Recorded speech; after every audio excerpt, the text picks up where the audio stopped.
ever wondered, or have you ever been frustrated because of conflicts? Oh my goodness, this is something that we cannot all evade, and I can say that is always persistently in our lives, because we meet people who are having issues and they pass it on to us. They rub their toxicity on us, and this can be in our workplaces, in our houses, in the community, anywhere, guys, in clubs. People are just operating, with disorders, and we are accommodating them and making them look like it is okay for them to do that which they do. And guys, today I'm just going to be talking about conflicts, because a lot of us are caught up in between, unresolved issues, party to party, individuals to individuals, and it ends up affecting who we are, especially if you don't have a strong mindset.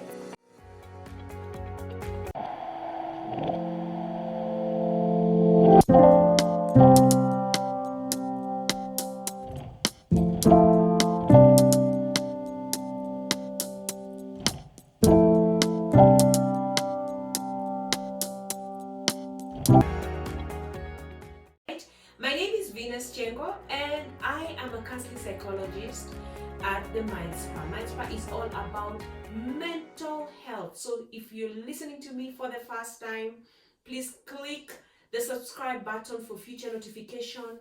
I always say knowledge is power, and once you are empowered here, you should be able to tackle your own issues, personal issues, even when it comes to work. When it comes to the community, you should be able to tackle these issues without necessarily walking into the counseling room, because sometimes it is so hard to secure a session. At times we just don't feel like we are in that space or in that mental capacity to have a dialogue with a therapist, and we're just all different. So this is okay, guys, but if you really want to understand why people behave the way they behave, sorry about my dogs, guys, I have like 25 dogs, just ignore them. I think I should be clear.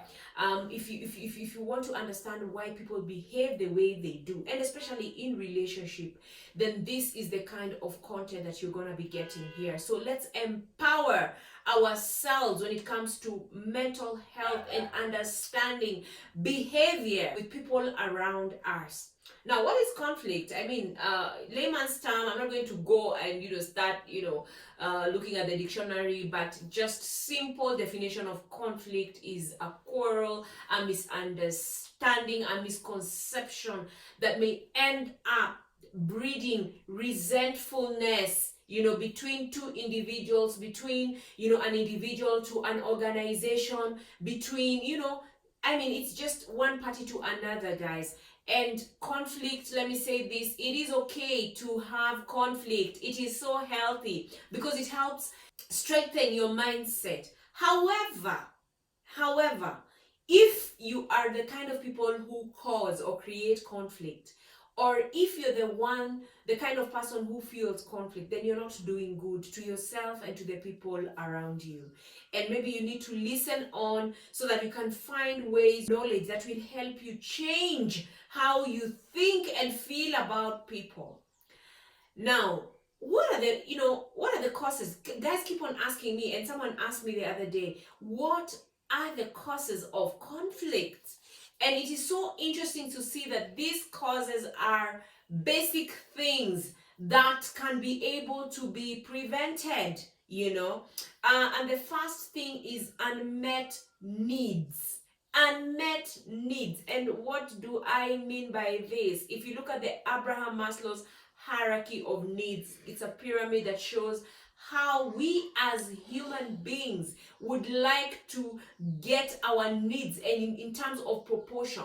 And at the base, we have sex, we have love, we all want to be loved, we need food, we need air, we need security. And those are very, very, very crucial to our survival. So if you ever find yourself where you're fighting for food, where you have to, prove your worth to get food, or if you find yourself in a space where you are in this relationship that you are not getting love, guys, you're gonna go crazy.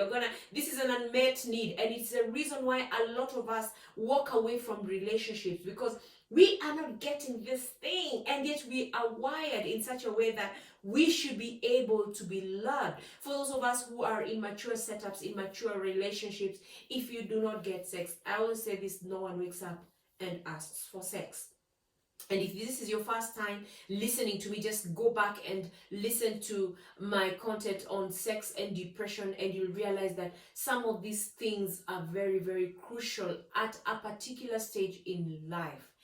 Now, any unmet need, even when it comes to finances, can create conflict in a relationship. Taking a very good and basic example, where you have a couple, and of course, probably the woman is expecting the man to provide for the family, and this man is always saying how he does not have money.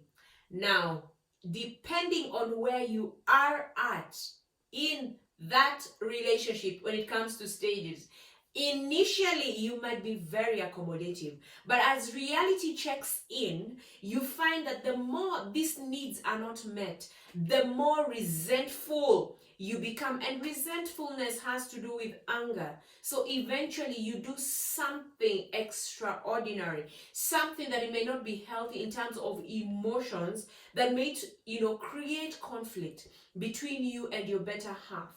When it comes to organizations, we work for money. Now, there are situations whereby we feel we have been pushed, we are giving in too many hours, and our employer is not really appreciating, our hours, our input into this. So we end up, having conflict with our bosses. There's also, rivalry between, one individual to another in a company setup, and you end up now fighting for a certain need, like for example, a promotion. So basically what I'm trying to say is, we go into conflict because our needs are not being met. Now, interestingly, the second point is altered perceptions. Altered perception, where someone came and distorted how you think, where someone came and changed how you think or how you feel about life. And I can give an example. You are, you're a leader somewhere, and maybe in terms of a club, or even within a workspace, you hold a certain position, and someone somewhere is always triggering you by fighting you and showing you how you should not be there. We are human beings driven purely by emotions, okay? Basically, and of course now knowledge kicks in, wisdom kicks in. So you find that when this person keeps on poking you, trying to make you angry, triggering you, it can cause you to go into a place of conflict with them. And of course, we all react differently when we are in conflict. There are people who just drop in a sentence and say, you know what, I am fed up of you and I'm walking out of this relationship. Or, why are you always treating me like this? And then going by how the other party responds, it may get, it may move to a higher level where you're fighting, you become physical, or it just basically sinks into silent treatment where you decide, I'm not gonna ever talk to this person.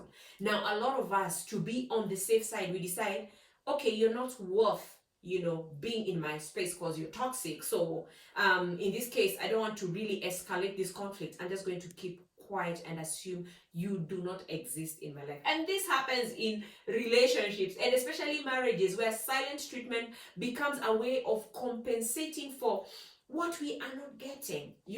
Sometimes we really want our partners to be there for us emotionally, and when they don't do it, you find, and especially for ladies, you just go into silent treatment mode. I'm not going to talk to you because when you come into this house, you're always busy, on your phone, on your gadget, you're always busy doing something else, and you are basically showing me that I am not worth your time.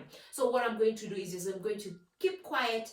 I won't say anything that will hurt your feelings, but eventually this relationship is going to go down the drain. I am not going to invest in it. And people just find other ways of compensating.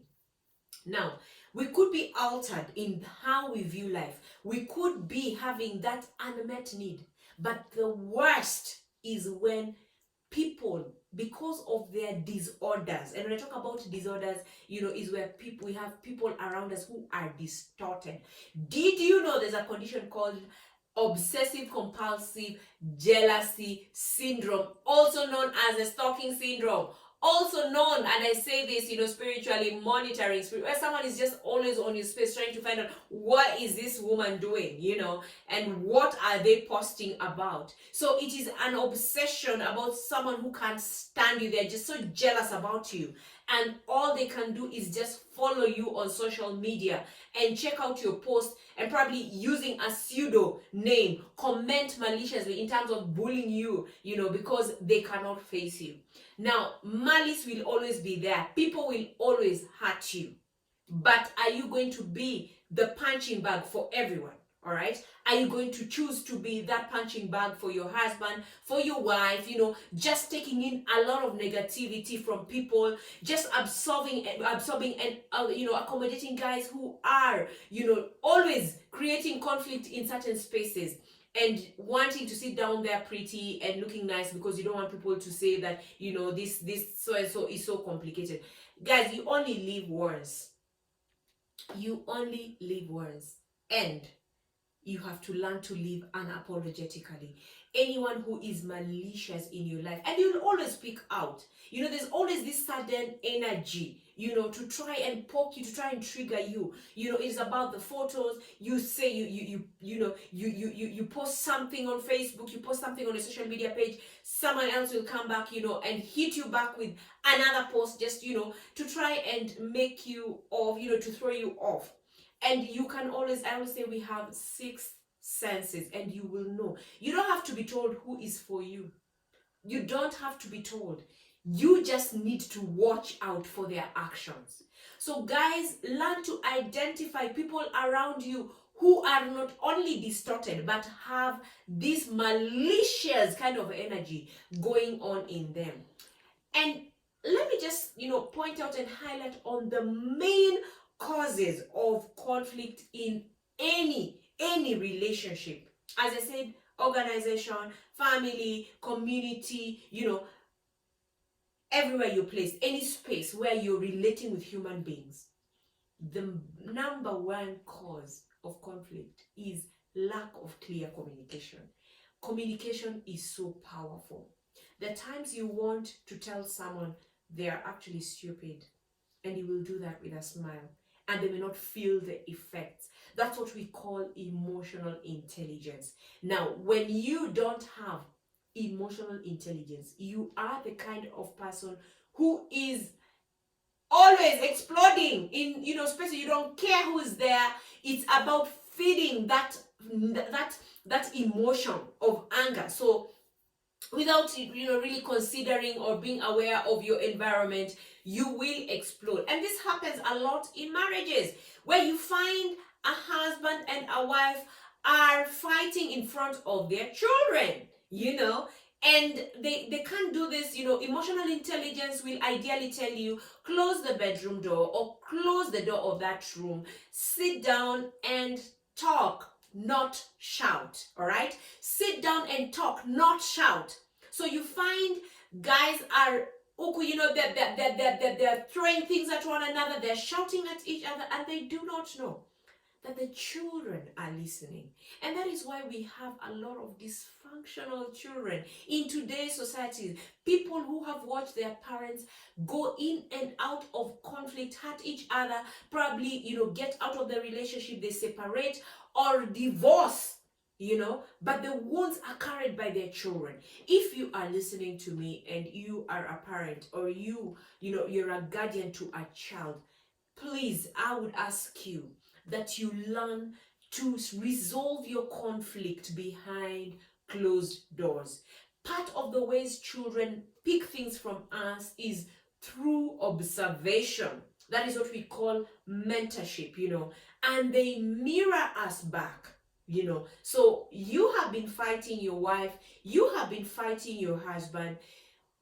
This is what is going to happen to your children. They're going to pick those behaviors, make them a normal thing in their day-to-day life, because that is how you have conditioned them. You have altered how they think and feel about relationship. So they pick this up and they start acting it out in the relationship. So communication is very, very important, and there's a way we can communicate with a lot of diplomacy. Diplomacy will take you places. I hear people using vulgar words. They want to say something very simple or express how angry they are, but guys, it doesn't need to take the F words, or abusing people around you. You can always express yourself without hurting other people.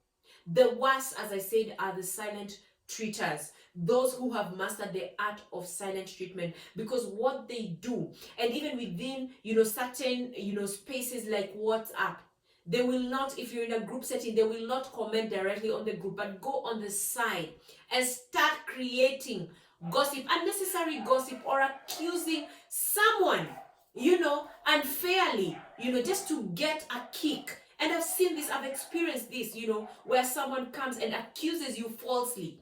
And funny enough, you find people supporting them without asking questions. Now, one thing that I want to say is, whenever someone comes to bring you information that is meant to destroy someone else's reputation, ask yourself why they are so much about talking about the other person. One thing that I always say is that you might be hearing things about someone, but you're dealing with the problem. That person is actually the problem, and they're bringing information to you to just turn you against this person. So basically what I'm trying to say is, whether you have an unmet need, whether you have been altered, in terms of perception, whether you are, dealing with malicious people, or whether you do not know the art of communication, it is so, so critical to create to start thinking of what you want at the end. So you work, it's an issue of working from the end backwards. What do I really want? I've heard about this person. Okay, someone has brought me information. What do I really want? Do I want to judge them? Am I God? Or do I just want to act up like, I don't know, and maintain this relationship? When you look at an intimate relationship, ask yourself basic questions like, is it really worth it to go into conflict with this person? Because sometimes conflicts can really, really, really throw you off. It can really, really drain you. I don't know about you, and probably you can just post in the chat and let me know, how you feel when you're caught up in between conflict. But for me, it does drain me. And one of the things that I do is just, I've learned to keep quiet and, make, so through meditation, just, sort of like, detoxify people around me and just isolate myself from them, just move on with life and go on ahead with people who I feel will push me to become a better version of myself. Anyone who comes to you and criticizes you, with the motive of growing you, is a good friend. But when someone comes and just, attacks you, and without any what should I say, any good intention, that is an enemy. That is an enemy, because anyone who's mature, anyone who has emotional intelligence will call you aside and tell you, listen, I heard you did this, I observed that you did this, and I want us to work things out. First of all, by me just understanding where you're coming from. That is what I call emotional intelligence. All right. Now, I'll be referring, of course, to my notes as we continue. But as I said earlier, we will always find ourselves caught up in conflict. Guys, this is part of life. It is about the journey of life. If you are in a relationship, of course, there's so many stages. And of course, when you start off, you're in the honeymoon stage. And again, go back and listen to, about marriage, my presentation about marriage, and learn about the different stages, that are there in relationship. So when you are in the basic stage of honeymoon, where you meet, you're courting, it's all about love, it's all about love. And this person is an angel. But now when you move into this drama stage, the main characteristic of this stage is conflict. It's you fight about anything, toothpicks, socks, about someone not brushing their teeth, about how someone is placing things in the room and all that. But basically, mental health is about doing things well, not to hurt the other person, not to hurt you, and not to create an environment that is toxic. It's about learning and relearning things through the journey of life.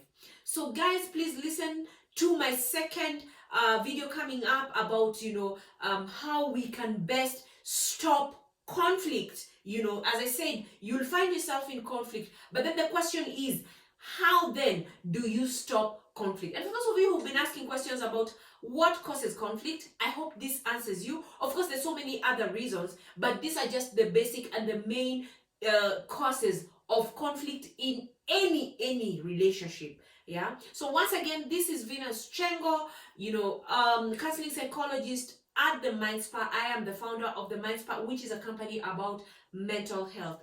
Please, let's support mental health by subscribing to this channel, sharing to anyone you feel might be caught up also in this space of conflict. They're always, being, when you hear about this person or individual, they're always somewhere fighting about something, fighting someone. So maybe this kind of content would really be able to help them. All right. So thank you and see you soon.